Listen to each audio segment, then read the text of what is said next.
Assalamualaikum warahmatullahi wabarakatuh. Selamat siang, semangat pagi semuanya. Kami dari kelompok 6 akan membahas suatu materi yaitu pengujian hipotesis dan analisis hipotesis deskriptif. Selanjutnya, adapun anggota kelompok 6 yang pertama saya sendiri, Rizky Munazila Eka Rosyadi, yang kedua ada Sela Putri Rafika Duri, yang ketiga ada Naura Nanda Horyanta. Selanjutnya, topik yang akan kita bahas pada hari ini yaitu yang pertama, dua kesalahan dalam menguji hipotesis. Yang kedua, analisis tes binomial. Yang ketiga, analisis C-kuadrat dan rantes. Selanjutnya, materi pertama akan dibacakan oleh rekan saya. Materi yang pertama yaitu dua kesalahan dalam menguji hipotesis.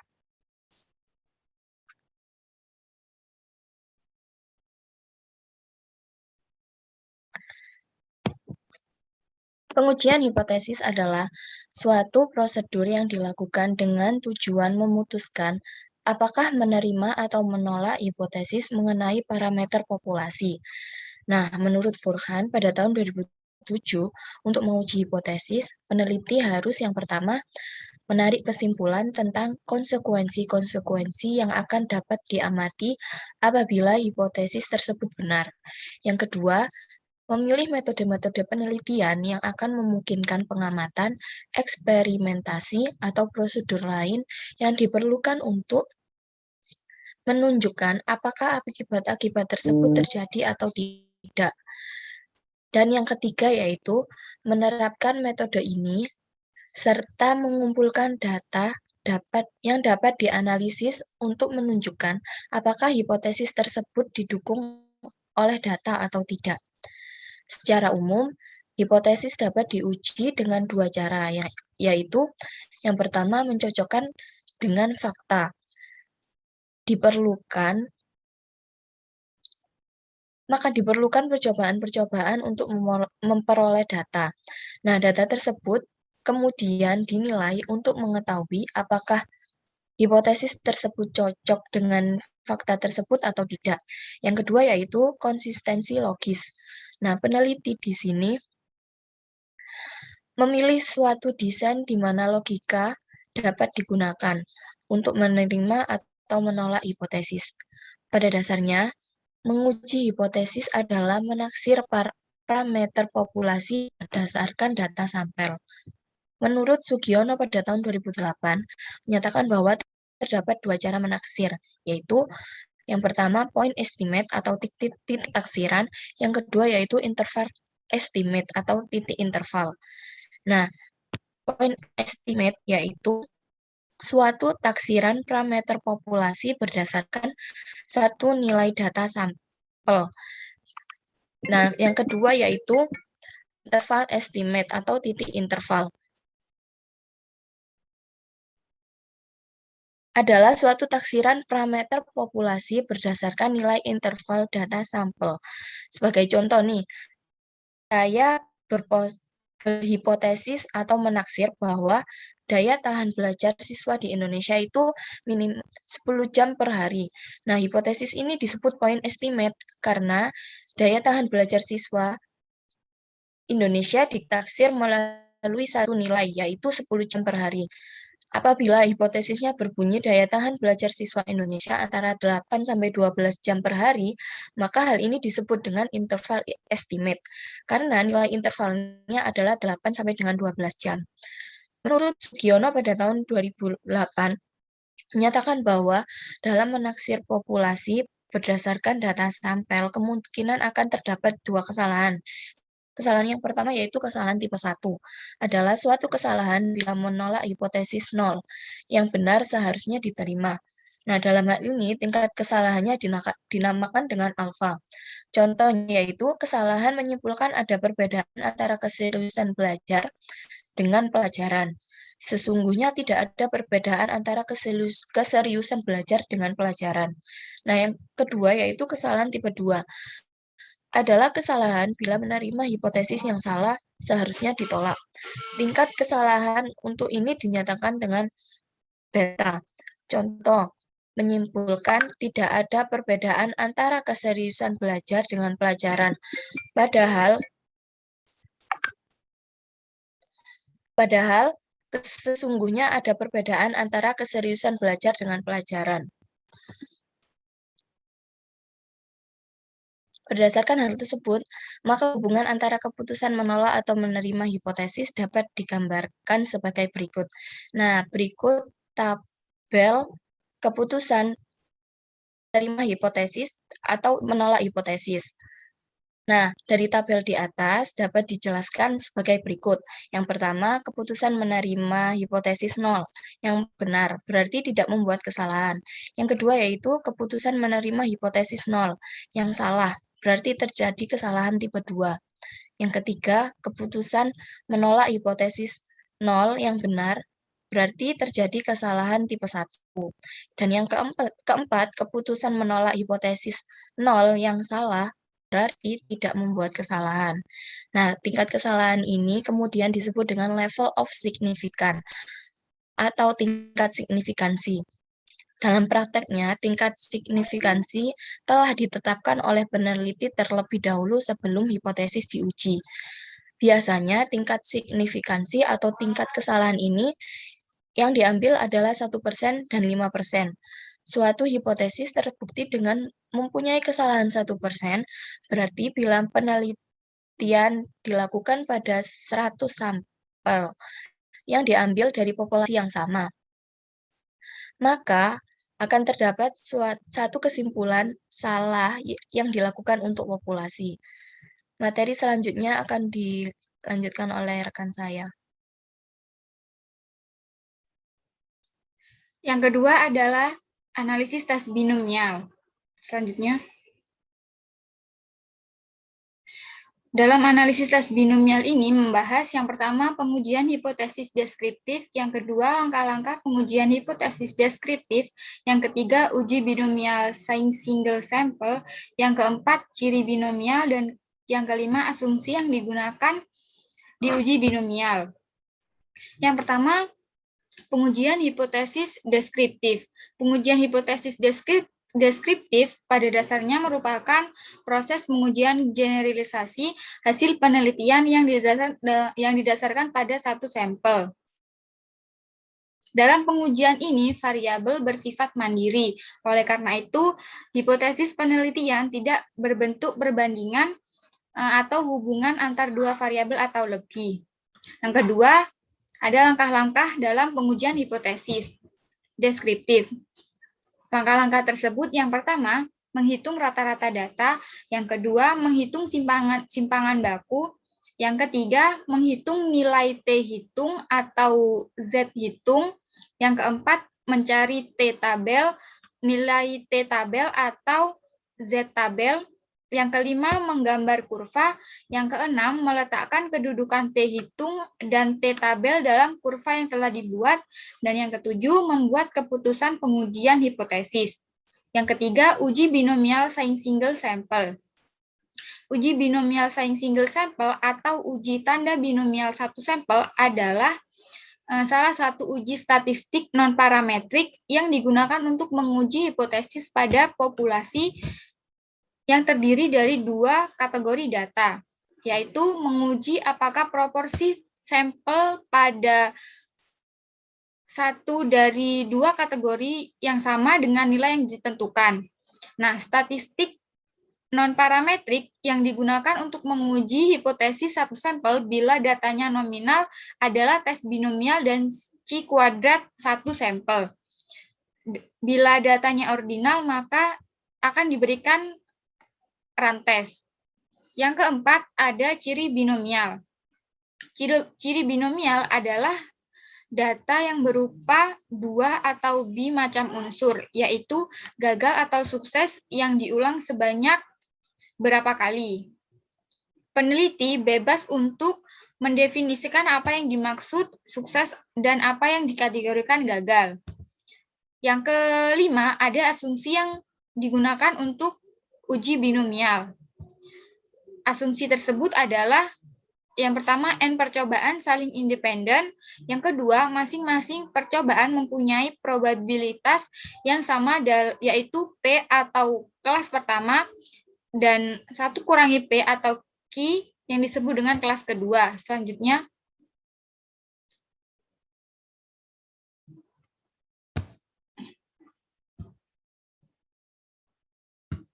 Selanjutnya dalam PPT ada rumus dan keterangan yang bisa kalian pahami dan kalian baca. Sesuai dengan yang saya bahas tadi, ada sebuah contoh uji tes binomial satu sampel, yaitu di sebuah kecamatan telah dilakukan imunisasi campak tahap 1 pada balita. Dari pelaksanaan imunisasi tersebut, terdapat 2 kemungkinan untuk terjadinya demam dan tidak. Nah, dari 20 balita yang diimunisasi, terdapat 13 balita yang tidak mengalami demam dan 7 balita yang mengalami demam. Bagaimana keputusan hipotesisnya jika derajat kepercayaan sebesar 95% dan derajat signifikansi 5%? Penyelesaiannya, yang pertama, H0 sama dengan tidak ada perbedaan antara proporsi balita yang menderita demam setelah imunisasi dengan balita yang tidak mengalami demam setelah imunisasi. Yang kedua, HA sama dengan tidak ada perbedaan antara demam setelah imunisasi dengan balita yang tidak mengalami demam. Yang ketiga, setelah imunisasi. Yang keempat, N sama dengan 20 balita. Yang kelima, Z sama dengan frekuensi terkecil sama dengan 7. Nah, berdasarkan binomial, dengan N20 dan Z7 diperoleh koefisien binomial sama dengan 0,132. Karena tabel tersebut satu pihak, maka jika menggunakan hipotesis 2 pihak dikalikan 2, sama dengan 0,132 dikali 2 sama dengan 0,264. Nilai yang diperoleh yakni lebih besar 0,05 sama dengan 0,264 lebih besar 0,05. Artinya, hasil akhir yang didapat itu lebih besar dari 0,05 karena hasilnya itu 0,0264. Artinya, tidak ada perbedaan antara proporsi balita yang menderita demam setelah imunisasi dengan balita yang tidak mengalami demam setelah imunisasi. Selanjutnya. Baik, materi selanjutnya yaitu analisis C kuadrat dan run test. Selanjutnya. Yang pertama, pengertian C kuadrat. C kuadrat merupakan suatu teknik statistik yang memungkinkan peneliti menilai probabilitas memperoleh perbedaan frekuensi yang nyata dengan frekuensi yang diharapkan dalam kategori-kategori tertentu sebagai akibat dari kesalahan sampling. Pengertian C kuadrat ini sebuah uji hipotesis tentang perbandingan antara frekuensi observasi dengan frekuensi harapan yang didasarkan oleh hipotesis tertentu pada setiap kasus atau data yang diambil untuk diamati. Uji ini sangat bermanfaat dalam melakukan analisis statistik jika kita tidak memiliki informasi tentang populasi atau jika asumsi-asumsi yang dipersyaratkan untuk penggunaan statistik parametrik tidak terpenuhi. C kuadrat ini biasanya di dalam frekuensi observasi berlambangkan dengan frekuensi harapan yang didasarkan atas hipotesis yang hanya tergantung pada suatu parameter, yaitu derajat kebebasan. Yang kedua, rumus C kuadrat. Rumusnya adalah X kuadrat sama dengan sigma OI min EI kuadrat per EI. Namun, dalam textbook yang lain, rumus C kuadrat dapat dirumuskan sebagai X kuadrat sama dengan sigma F0 min FE kuadrat per FE. Selanjutnya, prosedur dan langkah-langkah uji C-kuadrat atau C-square. Prosedur uji C-kuadrat satu sampel sebenarnya sama dengan prosedur uji hipotesis, yaitu yang pertama menyiapkan data-data frekuensi observasi dalam sejumlah kategori. Yang kedua, berdasarkan hipotesis 0, tentukan frekuensi yang diharapkan untuk setiap K unit sel. Jika K lebih dari 0, dan jika lebih dari 20% dari EI, kurang dari 5, Anda bisa menggabungkan kategori yang berdekatan bila memungkinkan. Hal ini akan berdampak pada turunnya nilai K serta meningkatkan nilai EI.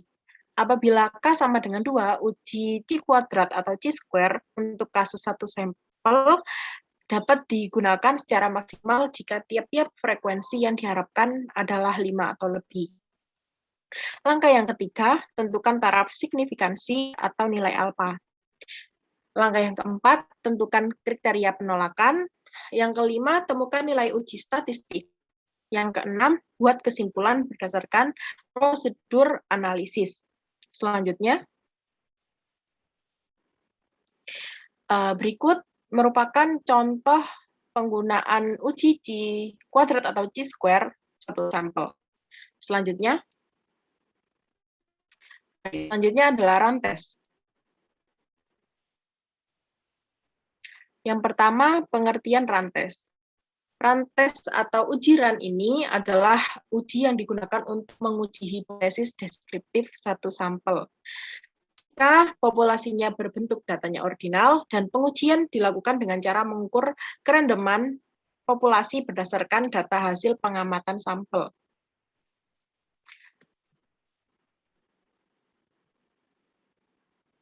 Fungsi dari uji RAN ini merupakan menguji keacakan dalam suatu sampel.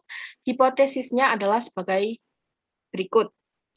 Yang pertama, H0, data sampel diambil secara random atau acak. Yang kedua, HA, data sampel diambil secara tidak random. RAN adalah satu atau lebih lambang-lambang yang identik yang didahului atau diikuti oleh suatu lambang yang berbeda atau tidak ada lambang sama sekali. RAN adalah rangkaian simbol-simbol yang identik yang sesudah dan sebelumnya berbeda simbolnya atau tidak ada simbol sama sekali. Yang selanjutnya adalah contoh kasus. Dari sebuah pengukuran pengetahuan tentang ASI eksklusif pada 18 orang ibu hamil diperoleh skor median sebesar 72. Artinya ibu hamil dengan skor lebih besar sama dengan 72 adalah ibu hamil dengan kategori pengetahuan baik, dan sebaliknya ibu hamil dengan skor kurang dari 72 adalah ibu hamil dengan kategori pengetahuan kurang baik. Bagaimana keputusan hipotesisnya dengan derajat kepercayaan 95% dan derajat signifikansi 5%.